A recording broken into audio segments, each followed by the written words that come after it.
daghan ang manggawas nga mga istorya makigbuno na dito sa karsada, mao na nga daghan ang mga dili maayong mahitabo. Then the higher the alcohol content, the stronger the effects diha sa atong mga panglawas. So matod pa dinhi, ang alcohol is an analgesic, anesthetic, narcotic, poisonous, and habit forming, maka-addict pud ni siya sa tao, mao nga dili maayo gyud. Proverbio 23:29-30. Kinsa man ang may kasakit, nawa gitagna na gyud ni Ginoo o giwarning na gyud ni sa tao. Nindot ano ang mga ministro sa simbahan maningkamot gyud pagduso niini nga pagtulunan kung gahandom nga magmalipayon ang mga pamilya. Kinsa man ang may mga kasakit, kinsa kuno tong may mga problema kasakit, kinsa man ang may kasubo, kinsa man may ang mga pagbingkil. Daghan pa dito sa among laman ni aging buwan. Luoy in taon tong nadamay kay inom sila, istorya sila sa lamisa. Gabinuang itong usa. In taon gabawra-bawra mauhin ang natikpasan. Dahan na gyud maayo yung pagkalaha pa ni mga 1 cm siguro ang kalawmon. Bot gikiha ba to nila ronsa. So naay mga kasubo pa nagbingkil pag mahilalom ta sa bino. Kinsa man ang may pagbagulbol o pagbagutbot, sige na lang magbagutbot way kauban. Kinsa man ang may samad nga walay gikapasikaran, kinsa man ang may mga pula nga mga mata, makatunga na sa iyang atay ang naingon-ani na. Unya pag naanay bation na usa ka tawo, gamay nay nahibilin sa iyang atay, mao na nga late na. So, importante nga itong nang masayran. Alcoholic hepatitis.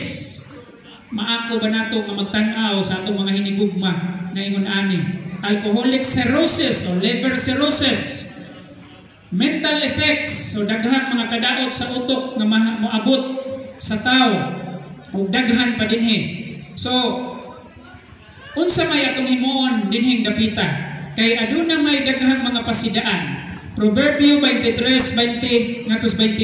Ayaw pag-ipon taliwala sa mga palainom o bino. Kay ang palahubog o ang ulitan mo dangat sa kawadon. Pagkapurdoy, pagkapobre. So gi-predict or gisulti na sa Biblia daan nga ang kinsa tong mahiligon sa pag-inom moabot sa pagkapobre o pagkapurdoy o pagkalisod. Kung magpunay ka lamang og kaon o katulog, magkagidlay ka sa dili madugay. So likayan gyud nato. Proverbio 23:31-32. Ayaw pagtan-aw sa bino kung kini magapula, kung kini nagakidlap sulod sa kupa o baso. Sa diha kini nga magaagas nga mahapsay kaysa katapusan, magapamaa kini sama sa bitin o molikos sama sa udto-udto. Efeso 5:18. Ayaw kamo paghubog-hubog kay makadaot kini kaninyo. Ang Biblia puno sa mga discouragement nga dili gyud ka angay mo inom. Kung Kristohanon ka nga nagtuo ka Ginoo o gahandom kag maayo ang imong lawas, likay gyud niini. Dili ni siya sulti sa mga sabadista, sulti ni sa Biblia. Sulti ni sa science nga nagpakabana ninyo ang Ginoo. Makadaot kini kaninyo. Ano si? Alaot kamo musayo sa pagbangon sa buntag aron kamo makainom sa isog nga ilimnon. Magtukaw sa lahom nga kagabion. Katagna gyud ang Bible no? Nga dili matug, magbilar kay tuwa ga inom. Inigmata sa buntag, mangita na pod kay tiwason. Hangtod mga hubog kamo. Catholic Bible, Isaiah 5:11. Okay. So, hapit na tamahuman.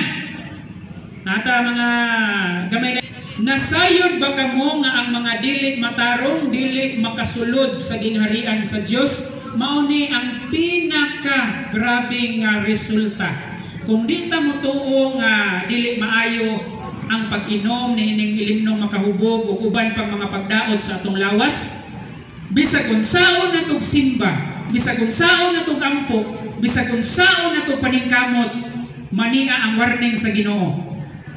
Nasayod pa kamo nga ang mga dili matarong, dili makasulod sa gingharian sa Dios? Ayaw kamo pagpalimbong walay makihilawason kaning mga awagan, mga tigsimbag, mga Diyos-Diyos, mga mananapaw nang gibiyaan ng bana o asawa, og mga bayot, og mga kawatan, og mga dalo, og mga palahubog, og mga tigpasipala, mga tulisan ang makasulod sa gingharian sa Dios. 1 Corintos 6:9. Ilista ninyo. Susihain ni kulit ninyo sa inyong bahay kung tinuod ba ni. Kung kanunay tang nagpangga sa atong mga anak, atong asawa o bana, handuma gyud ninyo ang langit. Unyisyo nga nagunit nato, sayang ang langit. Kung Kristohanon ta nga gusto tag kalipay para sa atong pamilya, daghan gyud tag isurrender nga lami ning kinabuhian. Lakbitan nato before kumo-close. Kung unsa man ang langit, nganong lami o nindot man ang langit, wa pa man gyud nakaadtog langit. Kanang dinis kalibutan o niya na ay buhaton magbisyo, moingon sila nga langit, pero inikahuwa sa maong bisyo na agihapos kalibutan sa problema. Unsa man ang langit, gingharian na sa Dios nga tuwa pa sa ibabaw. Pinadayag 21:2, ug nakita ko ang balaang syudad, ang bagong Jerusalem, nga nanaog gikan sa langit, gikan sa Dios. Moabot ang panahon, duol na nga anay mga ilahanan, wa ta masayod kanusa, apan moabot ang panahon nga mubalik ang Ginoo. Siguro giwali na sa mga pastor, mga pare, mga ministro nga adunay langit. So mubalik ang Dios o mugawas ang langit gikan sa ibabaw. Pinadayag 21:15. Ang anghel nga nakigsulti kanako dunay sukdanan nga dala. Gisukod niya ang syudad. So ang syudad nga himutang na square or kwadrado, ang iyang gitason sama pud og gilapdon. Lapad nga 2 square siya ug ang iyang height pud equal tanan siya ang sukod sa iyang side. So 2,400 ka kilometro pagkadako day kayo murag dako pas Pilipinas siguro no. Sa maong syudad o maong gingharian nga ipaabot sa Ginoo sa kalibutan. 2,400 or 2,400 kilometers, square kilometer ang kadako niini nga langit nga puy-an puhon sa mga matarong. Parihas ang iyang gitason, kwadrado, mao ni siya ang sumari nga sukod sa maong nga gingharian sa Dios nga monganhi sa kalibutan. Okay. Ang mga paril niini nga may kanuna, kamauman o unom, 66 ba? Kanuman o unom. Atong kahintang, kita bang tao? Ako gani, sa tinuod laman, Bradyone, ay pasalipo diha. Daghang problema na tay mga bayronon, ako na ako'y bayronon karong Bernes nga, magsige tag hinuktok. Mga bayronon sa eskwelahan, daghang problema sa kalibutan, bayronon sa motor, uban pa natong mga obligasyon. Pero tanawa kung ngadto na ta sa langit, inigbalik sa Ginoo. Og iyang pinadayag 21:4. Ilista ninyo ha kamong mga nanambong para sa panahon nga naa may problema, muhuling mo anhiyo mubasa para mahupay inyong pagbatik.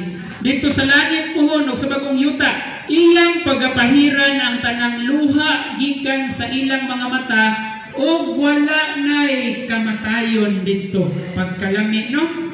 Mao gyud ni ako, gusto ko makaadtog langit, Brad Mindoro, kay si papag si mama na ho, namatay na na asmenteryo. Gahandom ko nga magkitulod mga gabi kung haa sila karon. Wala na'y kasakit dito sa langit. Bag-o ng tanan, wala na'y pagminatay, wala na'y paghihila, wala na'y kasakit, ang tanang butang nangagi na. Wala na'y kamatayon, wala na'y sakit.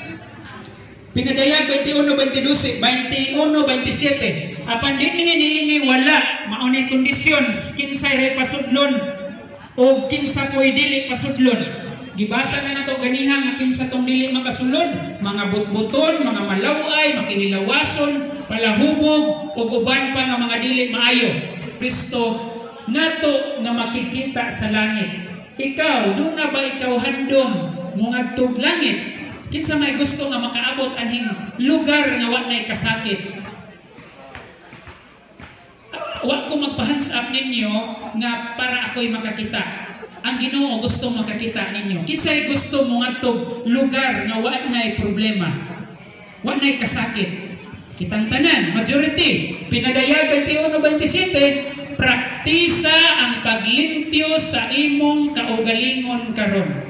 Unsa may mga mahugaw nga pagkaon nga itong gihisgutan kagabi, unsa may mga ilimnon o mga